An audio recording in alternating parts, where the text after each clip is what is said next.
பாலக்காடு சுவாமிகள்னு அவள் இந்த பினாக்கினி நதியில இறங்கி வரா. சாயங்காலம் 5:30 மணிக்கு இறங்கி கரையேறி வரா. அனுஷ்டானம் பண்ணிவிட்டு ஒரு பாம்பு ஒண்ணு போச்சு.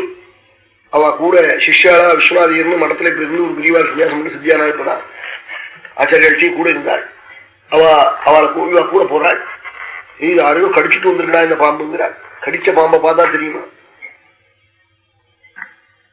கடிச்சிட்டு வந்திருக்குன்னாள். அது என்னமா தெரியுதுன்னா எனக்கு தெரியுதுன்னு ஒண்ணு மணலை எடுத்து அப்படி சுத்தி போட்டாளாம். காருடமான மந்திரம் நீலகண்டத்தை சம்மேளனம் பண்ணி அப்படி போட்டுட்டாள். அது அப்படியே அதுக்குள்ளேயே சுத்திக்கிட்டு இருக்கு.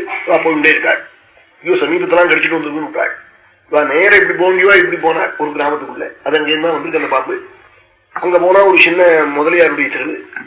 அந்த தெருவுல அழுதுன்னு இருக்கா. ஒரு அம்மாவை கடிச்சுட்டு போயிட்டாள். எல்லாருமே அழகாள்.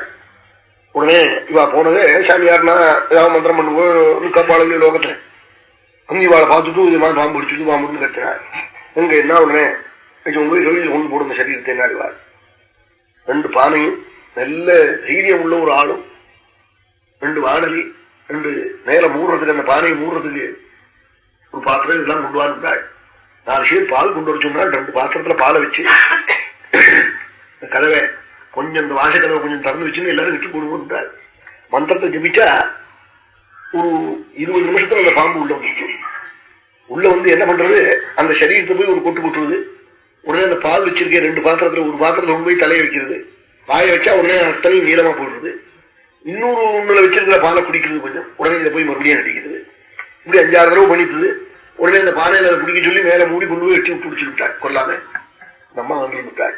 ஒரு பிள்ளையார் ஊர் கட்டுனா கட்டி விட்டுருப்பாங்க. பின்னாடி கட்டி விட்டாரு. உடனே பண்ணிவிட்டாள். அப்படி மரங்கள்லாம் இருந்த தேசம் அந்த வித்தையெல்லாம் அப்படியே மறைஞ்சுக்கிட்டு வருது. போடுங்க அவன் பாம்பு அடிச்சா அழ வேண்டியதா இல்லை. அப்படி ஆயிட போகுது கொஞ்சம் நாள்ல.